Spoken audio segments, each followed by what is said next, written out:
E aí pessoal, tudo bem? Sou eu, Hugo Facundo, o canal Tem Facundo na América, ó, aquele like gostoso aí logo no começo do vídeo para poder dar aquele up. E a você que ainda não é inscrito, eu lhe peço a oportunidade, se inscreva, marque no sininho, pois assim você receberá as notificações sempre que eu colocar um vídeo novo, seja ele com informação ou opinião.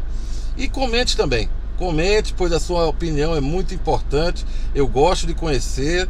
E como vocês sabem, quem já está acostumado a participar, eu respondo praticamente todos os comentários. Às vezes, devido à quantidade, a gente pode pular um ou outro, mas é por causa somente disso, por não dispor do tempo necessário, não por falta de atenção.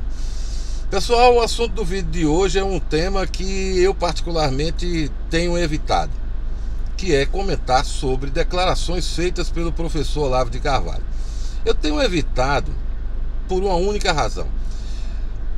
O senhor Olavo de Carvalho é seguido, né, por duas correntes muito antagônicas, né? De um lado, fanáticos que acreditam que tudo que ele fale é verdade absoluta, e por outro, um outro grupo de fanáticos que combatem tudo que ele diz, independente do que seja. Ou seja, ou amam ou odeiam. Isso é muito triste. Infelizmente, eu lamento muito isso para o lado dele, né? É muito ruim quando as pessoas são amadas ou odiadas. O ideal é quando elas sejam realmente respeitadas por emitirem uma opinião e que ela seja fidedigna, né? Fidedigna aos seus princípios e que seja, portanto, respeitado por esse motivo. Mas eu vou fazer isso sim, eu vou comentar um vídeo onde o professor Olavo, de uma certa forma, não nego, me causou uma estranheza, pois eu não esperava dele que ele manifestasse ciúme ou inveja de ninguém, ao ponto dele fazer críticas, inclusive ao atual vice-presidente, o general Mourão, e aos demais generais que hoje estão no primeiro escalão do governo Bolsonaro. Eu vou explicar isso para vocês. Só que antes eu preciso fazer aqui dar uma resposta. Eu fiz uma pesquisa no canal, né? Agradeço aos mais de 200 inscritos que responderam sobre quais seriam os temas que vocês gostariam que eu tratasse no canal. Então eu vou explicar rapidamente aqui, baseado na resposta que eu obtive lá. 35% pedem que eu faça mais vídeos sobre Luiz Miranda. Vejam bem, eu farei sim vídeos sobre Luiz Miranda, porém, quando existirem fatos novos e relevantes. Diferente de alguns canais, eu não vou ficar fazendo vídeo do Luiz Miranda para repetir a mesma coisa, simplesmente pelo objetivo de ganhar visualização. Eu quero views sim, porque como todo YouTube, nós sobrevivemos de views. Mas eu quero trazer realmente informações novas, tá? O segundo ponto, que com 29%, foi imigração. Bem, sobre imigração é o mesmo princípio do Luiz Miranda. Eu vou sempre trazer aqui novidades, dicas, coisas que sejam relevantes, mas que também sejam inéditas, que eu não tenha já feito um vídeo sobre isso. Recomendo a você que tem uma predileção pelo tema, que visite a minha playlist Imigração. As informações lá estão atualizadas. Tem vídeos grandes de meia hora até, que era logo quando eu comecei o canal. Mas nesses vídeos eu não trato de apenas um assunto não. São vários assuntos sobre imigração. Então você vai lá, assiste 10 minutos, depois assiste outros 10 e assim consecutivamente. Em terceiro e quarto lugar, com 20% e 16%, ficou política brasileira e política americana. Então eu vou estar tratando desses temas também com uma menor frequência. Porém, os assuntos que eu vou trazer aqui serão sempre aqueles que eu entendo que, primeiro, traga algum ineditismo e, segundo, sejam relevantes, sejam temas atuais. Então voltemos ao professor. O professor Olavo de Carvalho, em um vídeo que começou a correr mais forte ontem, fez críticas aos generais, dizendo que os generais que estão no primeiro escalão estão, digamos assim, seduzidos pela mídia. Confesso que eu não consigo entender, pelo simples fato de desses generais serem pessoas até, pelo menos até o exato momento, pessoas educadas, que agradecem a presença das pessoas, que agradecem a oportunidade de estar falando com a imprensa, porque falando com a imprensa, eles estão falando com a população brasileira. Pois é, através desse canal que as pessoas, né, tomam ciência do que o governo está fazendo. As pessoas criticam tanto, né, que existe uma mídia tendenciosa para um lado, uma mídia tendenciosa para o outro. Toda mídia, independente da tendência ou predileção dela, ela não vai poder alterar as palavras emitidas pela boca das pessoas. Porque se ele está lá falando e ela está reproduzindo exatamente aquela imagem, a verdade vai chegar a quem precisa chegar, ok? A outra crítica que ele fez, muito forte ainda também aos militares, é em virtude do Jean Willis. Ele fez uma crítica porque foi oferecido e está lá à disposição, né, do Jean Willis uma escolta, uma segurança armada, foi concedida pela Câmara dos Deputados, né, que eles possuem a própria polícia deles, a Polícia Legislativa, para guardar a vida do Jean Willis, vai. E ele se queixa porque ninguém até hoje ofereceu nada parecido para ele. Ué, ele disse no vídeo que é ameaçado desde o tempo do Orkut. Meu Deus, tem 200 anos isso. Só que o senhor Olavo de Carvalho, ele esquece de um fato que eu acho que é curioso ele esquecer, é que ele não mora no Brasil. Ele mora nos Estados Unidos, no estado da Virgínia. O governo brasileiro não pode prover a ele nenhum tipo de segurança em solo estrangeiro. Se ele tem alguma ameaça crível, que ele apresente à polícia da cidade onde ele mora, que com certeza será aberta uma investigação e apurado a natureza dessa denúncia. Por outro lado, se são denúncias que vêm desde o tempo de Orkut e até agora não aconteceu nada, eu acho que na verdade nós estamos falando de bravatas da internet. Aquelas pessoas que na rua pessoalmente não teriam coragem de matar uma mosca, quanto menos agredir fisicamente alguém, e que ficam no teclado, né, vociferando as mais diversas ofensas a quem quer que seja.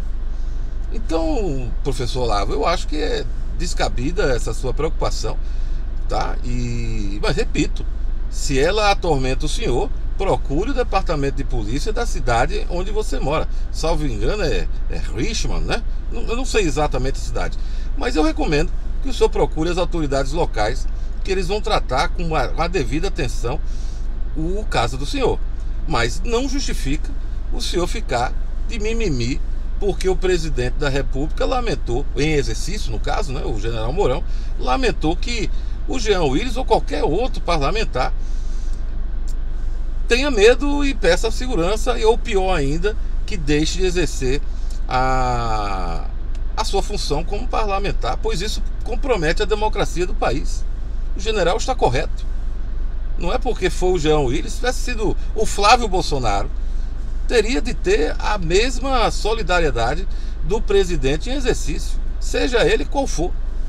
Uma outra coisa, o senhor recentemente passou a tecer críticas contra o filósofo, o professor também, né, mas este é um professor realmente de universidades no Brasil, Luiz Felipe Pondé, um filósofo brasileiro, e eu suponho que suas recentes insinuações ao Pondé sejam ao fato do Pondé, quando perguntado qual a opinião dele sobre o senhor, e eu particularmente já ouvi essa opinião dele, eu achei ele muito respeitoso. Ele apenas colocou fatos que não são falsos, que o senhor não tem formação acadêmica como filósofo. O senhor é um filósofo autodidata e nada contra isso. Há brilhantes profissionais autodidatas. Um exemplo que nós tivemos até pouco tempo, o Joelmir Betting. Ele não era formado em jornalismo, ele não era formado em economia, porém exercia a profissão de jornalista, comentarista de assuntos econômicos, com uma proficiência digna de outras pessoas que tiveram formação acadêmica. Por quê? Porque ele, de forma autodidata, estudou o assunto, a matéria, pois ele, de formação, era sociólogo. O Luiz Felipe Pondé, né, ele, diferente do senhor, que é autodidata, ele tem uma formação acadêmica, né? O senhor era astrólogo no Brasil, né? O senhor de certa forma reúne algumas contradições. O senhor corretamente é totalmente contra o comunismo, mas o senhor foi inscrito, filiado do Partido Comunista do Brasil durante 2 anos. Ninguém crucifica o senhor por causa disso. O Luiz Felipe Pondé, ao contrário, durante toda a sua vida, sempre foi contrário às influências do pensamento da esquerda no Brasil. Agora, o fato dele ter ido para a USP se formar em filosofia, de depois ter ido fazer mestrado na Universidade de Paris, após o mestrado em Paris ele ter feito um doutorado na USP também, e após isso um pós-doutorado na Universidade de Tel Aviv em Israel, não fazem dele menos capaz e menos competente para falar sobre os temas do que o senhor ou qualquer outra pessoa. Ao contrário, esses títulos reforçam a ele, né, uma credibilidade. Pois, quando você se dedica, né, você que eu digo não é necessariamente o senhor, né, mas qualquer pessoa se dedica a uma formação autodidata, ela sim está sujeita à formação de lacunas de conhecimento, que via de regra são preenchidos por preferências pessoais. Foge da metodologia científica, que é algo que todos nós que fizemos faculdade vamos aprender, né? Eu não dou atenção às críticas que fazem, que o senhor aparece, eu não sei também se é verdade, que dizem que o senhor acredita agora em terra plana, que é uma surpresa para mim, afinal o senhor se manifesta declaradamente católico, apesar de ter sido comunista de filiação, né? E todo comunista, em princípio, ele é ateu, né? Mas o senhor, a sua história profissional no Brasil era como astrólogo. Então, como astrólogo, supor que a Terra seja plana também seria meio contraditório. Por isso eu acho que isso não deva ser verdade. Mas o que eu quero colocar aqui, professor, é esse detalhe. Não se renda ao ciúme e à vaidade. Ele é um problema, causa problemas sérios na pessoa, inclusive de credibilidade em algum momento. Eu costumo dizer, eu tenho um vídeo meu muito pequenininho que eu chamo de karma, que diz o seguinte: as pessoas não devem confundir autoestima com arrogância. O senhor critica o Luiz Pondé por ele falar de forma, como o senhor colocou no vídeo lá, muito inteligentinho, né? Não, é o Pondé que gosta de falar isso, né? Inteligentinho. Mas o fato dele não citar palavrões e xingamentos de toda ordem e natureza seja talvez por ele não ter as lacunas que uma formação autodidata cria. Ou seja, ele tem um vocabulário, ele tem uma fluência verbal que permite a ele transmitir a informação e a opinião dele sem necessariamente usar palavras de baixo calão. Não estou dizendo que o senhor o faça por não ter conhecimento, mas é uma característica que o senhor possui e ele tem outra característica. A democracia, que é um valor maior que todos nós devemos defender, permite exatamente isso, a convivência do contraditório, porém respeitosa. Nós temos de respeitar as opiniões dos outros, mesmo que elas sejam contrárias àquilo que nós acreditamos. Se não fosse dessa maneira, não seria democracia, seria uma ditadura, seria como está acontecendo agora na Venezuela, né? E como vem acontecendo há décadas em Cuba e em outros diversos países por aí onde o contraditório não é permitido. Bem, eu espero que você, inscrito do canal Tem Facundo na América, entenda mais uma vez que o que eu estou fazendo aqui é levar para você um ponto de reflexão. Se isso acontecer nesse momento, eu estou mais do que satisfeito. Tá ok? Cheiro para as meninas, abraço para os marmanjos, vida longa, morte rápida.